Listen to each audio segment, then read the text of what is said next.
Indian cricket team एक ऐसी team है जिसने शुरू से ही अपनी स्पिन गेंदबाजी से पूरे विश्व में लोहा मनवाया हुआ है। इंडियन क्रिकेट हिस्ट्री में एक टाइम ऐसा भी था कि इंडियन टीम सिर्फ स्पिन गेंदबाजों के साथ मैदान में उतरती थी। 70s और 80s के एरा में इंडिया के चारों स्पिन चौकड़ी ने पूरे विश्व में बड़े बड़े तेज गेंदबाजों के बीच अपनी जगह बनाई थी। इंडियन क्रिकेट में एक से बढ़कर एक स्पिनर गेंदबाज शामिल हुए हैं, लेकिन इसके बावजूद इंडिया के सबसे बेहतरीन गेंदबाज अनिल कुंबले को माना जाता है, क्योंकि अनिल कुंबले ने इतने अच्छे परफॉर्मेंस दिए हैं अपनी जिंदगी में भारतीय क्रिकेट के लिए।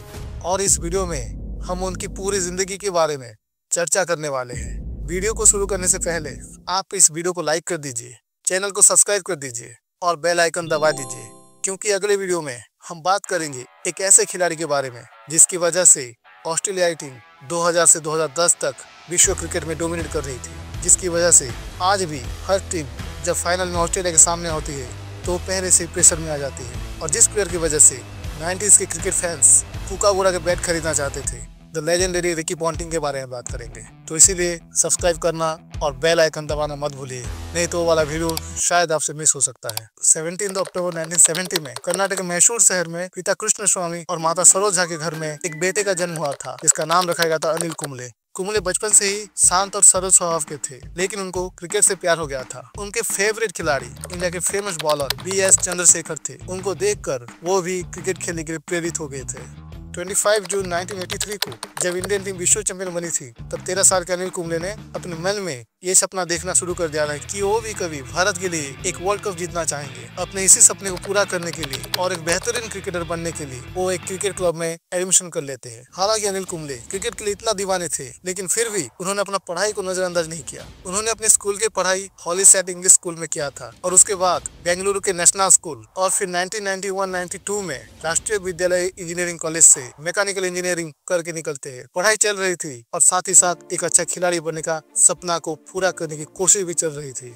अनिल कुंबले ने अपना पहला फर्स्ट क्लास हैदराबाद के खिलाफ खेला 30 नवंबर 1989 को। उस मैच में हालांकि अनिल कुंबले ने बल्लेबाजी में दोनों इनिंग्स में कोई रन नहीं बनाए, लेकिन गेंदबाजी में 4 विकेट ले लिया उन्होंने और इस खराब होने वाले डेब्यू को एक यादगार डेब्यू में कन्वर्ट कर दिया। अनिल कुंबले, जो कि भारतीय इतिहास के सबसे बेहतरीन स्पिनर है, उन्होंने शुरुआती तौर पे एक मीडियम पेसर के तौर से खेलते हुए शुरू किया था और साथ ही साथ वो एक ठीक ठाक बल्लेबाज भी हुआ करते थे। उनके ये इंटरनेशनल क्रिकेट में भी उनकी ये ऑलराउंडर परफॉर्मेंस काफी बार देखी गई है। इंडियन टेस्ट टीम में लोअर ऑर्डर में अच्छे बल्लेबाजी कर लिया करते थे अनिल कुंबले, लेकिन ये पिन गेंदबाजी में थोड़ी प्रॉब्लम का सामना कर रहे थे, क्योंकि इनके गेंदबाजी में मीडियम प्रेशर का झलक दिख रहा था। लेकिन इसके बावजूद वो टीम के लिए अच्छे परफॉर्मेंस दे रहे थे और इसी तरह पाकिस्तान के खिलाफ अंडर 19 टीम में उनको शामिल किया जाता है, जहां कुंबले ने पहली पारी में 113 रन बनाया और दूसरे पारी में 76 रन बनाए और अपने बल्लेबाजी से फैंस का दिल जीत लिया था। उनको टीम इंडिया बहुत जल्दी ही शामिल कर लिया गया था। उन्होंने सिर्फ 5 फर्स्ट क्लास मैचेस खेल के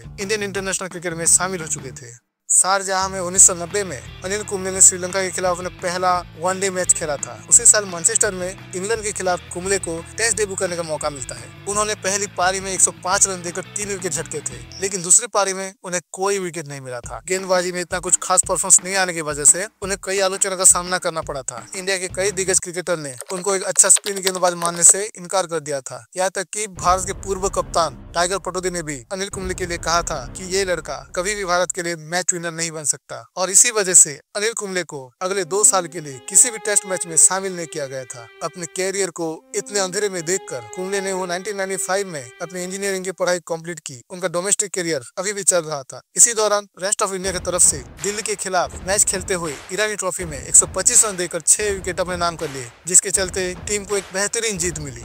ईरानी ट्रॉफी में इतने बेहतरीन परफॉर्मेंस के बाद अनिल कुंबले की वापसी का रास्ता साफ हो गया और जिसकी वजह से इनको साउथ अफ्रीका और जिम्बाब्वे के खिलाफ टेस्ट मैच में खेलने के लिए टीम में बुला लिया गया। 1995 के साउथ अफ्रीका दौरे पर क्रिकेट फैंस ने अनिल कुंबले को देखा, लेकिन ये पुराने अनिल कुंबले नहीं थे, ये थे नए अनिल कुंबले, जो भारत के सबसे बेहतरीन गेंदबाज बनने वाले थे। उस सीरीज में अनिल कुंबले ने 18 विकेट लिए थे 1.84 के इकोनॉमी रेट से और अपने समालोचकों को एक बेहतरीन तरीके से जवाब दिया था। इस सीरीज के बारे में एक बात सुनने को मिलती है कि इंग्लैंड के खिलाड़ी फ्लेचर छुपे साउथ अफ्रीका गए थे ये मैच देखने के लिए, क्योंकि इस सीरीज के बाद इंग्लैंड की टीम भारत में टेस्ट मैच खेलने वाली थी। फ्लेचर को कुंबले की गेंदबाजी में कुछ स्पेशल नजर नहीं आया, क्योंकि कुंबले आर्म स्पिन करते थे और दूसरे स्पिनर की तरह टर्न कराने की कोशिश नहीं करते थे। कुंबले को देखकर फ्लेचर ने अपनी टीम से कहा था कि उनको कुंबले से डरना नहीं चाहिए, लेकिन अनिल कुंबले ने उनकी इस बात को गलत साबित कर दिया। उन्होंने इस सीरीज में इंग्लैंड के खिलाफ खेलते हुए 21 विकेट लिए थे, जिसमें तीसरे मैच में इन्होंने 165 रन देकर 7 विकेट लिया था और जिसकी वजह से इन्हें मैन ऑफ द मैच चुना गया था। अपने 10वां टेस्ट मैच में कुंबले ने जिम्बाब्वे के खिलाफ 50 रन का आंकड़ा छूकर एक रिकॉर्ड बना लिया था, जिसे आगे जाकर 80 में तोड़ा था।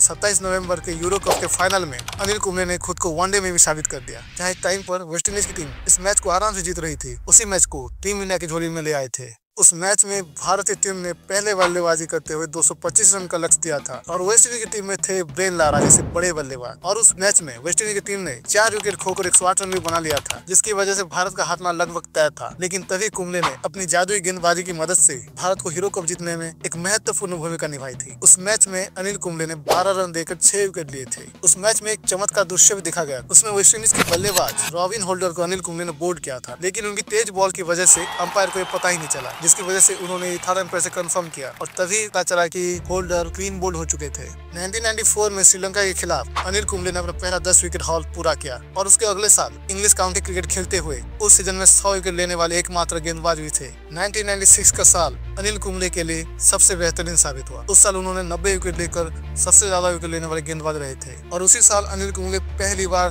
भारत की विश्व कप टीम में भी थे और उन्होंने उस वर्ल्ड कप में 15 विकेट भी लिए थे। कुंबले लगातार कामयाबी के झंडे गाड़ रहे थे, लेकिन उनका सबसे बड़ा परफॉर्मेंस 1999 को हुआ था। फरवरी के महीने में पाकिस्तान के खिलाफ दिल्ली के मैदान में कुंबले ने जिम लेकर के बाद दूसरी बार एक टीम के सभी 10 विकेट लेने का रिकॉर्ड अपने नाम कर लिया था। इस मैच के बारे में वसीम अकरम ने कहा था कि अनिल कुंबले 10 विकेट ना ले पाए, इसलिए वकार यूनिस जानबूझकर आउट होने की कोशिश कर रहे थे, लेकिन उनकी कोई इच्छा कामयाब नहीं हो पाई थी। वेस्ट इंडीज सीरीज के चौथे मैच के दौरान एक ऐसा चमत्कार दृश्य देखने को मिला जिसने अनिल कुंबले के लिए हर एक क्रिकेट फैन के मन में इज्जत और सम्मान भर दिया था। इस मैच के दौरान भारत को एक अच्छे रनों तक पहुंचाने के लिए 7वें नंबर पर बैटिंग करने आते हैं और इस दौरान मरबी डीलों की तेज गेंद उनके जबड़े पर लगी, जिससे इनका चेहरा पूरी तरह से खून हो गया था और यहाँ तक कि जबड़ा भी हिलने लगा था, जिसे देखकर अनिल कुंबले को इंडिया भेजने के लिए टिकट भी कंफर्म कर लिया गया था। लेकिन अगले दिन जब भारतीय टीम 513 का स्कोर खड़ा करने के बाद फील्डिंग करने आती है तो कुंबले भी अपने मुंह के चारों ओर पट्टी बांधकर मैदान में उतर चुके थे और उन्होंने इस दौरान लगातार 14 ओवर गेंदबाजी भी की। उनको अपील करने के लिए मना किया गया था, लेकिन उन्होंने अपनी टीम को जिताने के लिए सब कुछ करने की कोशिश कर रहे थे और उन्होंने विरोधी टीम के कई बल्लेबाजों को आउट किया। कुंबले के साहसिक परफॉर्मेंस की वजह से बिल गेव से लेकर विव रिचर्ड्स तक भी उनके प्रशंसा में मंत्रमुग्ध हो गए थे। साल 2004 में कुंबले ने 400 विकेट का आंकड़ा पार कर लिया। साल 2006 में बेहतरीन परफॉर्मेंस की बदौलत वेस्ट इंडीज के खिलाफ 35 साल बाद कोई टेस्ट सीरीज जीतने में कामयाब रही थी। मार्च 2006 में कुंबले ने स्टीव हर्मिशम का विकेट लेकर अपना 500वां विकेट पूरा किया और ऐसा करने वाले वो भारत के पहले गेंदबाज बन गए थे। 2007 के वर्ल्ड कप हारने की वजह से इंडिया पहुंचने के बाद अनिल कुंबले ने अपने वनडे करियर से रिटायरमेंट ले लिया था। अनिल कुंबले को अपने करियर के आखिरी टाइम पर भारतीय टीम के कप्तान बनने का सौभाग्य भी मिला था, जिसमें उन्होंने काफी बेहतरीन परफॉर्मेंस दिए थे और कुछ खिलाड़ी उन्हें भारत का सर्वश्रेष्ठ कप्तान भी मानते हैं। ओवल में इंग्लैंड के खिलाफ कुंबले ने अपना पहला और एकमात्र शतक भी लगाया था और इसी के साथ वो सबसे ज्यादा मैचों के बाद शतक लगाने वाले बल्लेबाज भी बन गए थे और साथ ही साथ इस मैच में अनिल कुंबले ने अपने 900 विकेट भी पूरे किए थे। अब बात करते हैं कुंबले की कुछ रिकॉर्ड्स के बारे में। उन्होंने अपने करियर में कुल 40,850 बॉल्स डाले थे। अपने एक्यूरेसी और बिना थके ओवर फेंकने की काबिलियत की वजह से कुंबले ने एक टेस्ट मैच में लगातार 74 ओवर भी डाले थे। 7 नवंबर 2008 के दिन ऑस्ट्रेलिया के खिलाफ उन्होंने अपने आखिरी इंटरनेशनल क्रिकेट मैच खेला और फिर रिटायरमेंट ले लिया। इसके बाद धोनी को टेस्ट टीम का नया कप्तान बनाया जाता है। कुंबले ने IPL में RCB को रिप्रेजेंट किया था। 18 अप्रैल 2009 को राजस्थान के खिलाफ खेलते हुए कुंबले ने सिर्फ 5 रन देकर 5 विकेट लेने का कारनामा भी किया था। कुंबले 1 साल तक भारतीय टीम की कोच भी बने हुए थे। उन्हें किसी कारणों की वजह से वहां से निकाल दिया। कुंबले के नाम विश्व क्रिकेट में सबसे ज्यादा 35 कॉट एंड बोल्ड का रिकॉर्ड भी है। कुंबले को कई सारे अवार्ड से नवाजा गया है। अर्जुन अवार्ड, पद्मश्री अवार्ड और 1996 में winter cricket of the year award भी मिल चुका है। कुंबले ने अपने करियर में कुल 132 टेस्ट मैच और 271 ODI मैचेस भी खेला है, जिसमें उन्होंने 619 विकेट टेस्ट में और 337 विकेट वनडे में लिया हुआ है। अगर उनके पर्सनल लाइफ के बारे में बात करें तो उन्होंने चेतना कुंबले से शादी की है, जिनसे उनका एक बेटा और 2 बेटियां हैं। दोस्तों, इस वीडियो को बनाने में बहुत मेहनत लगी, तो बस मुझे थोड़ा सा मोटिवेशन देने के लिए इस वीडियो को लाइक कर दीजिए, चैनल को सब्सक्राइब कर दीजिए। धन्यवाद। मिलते हैं अगले वीडियो में।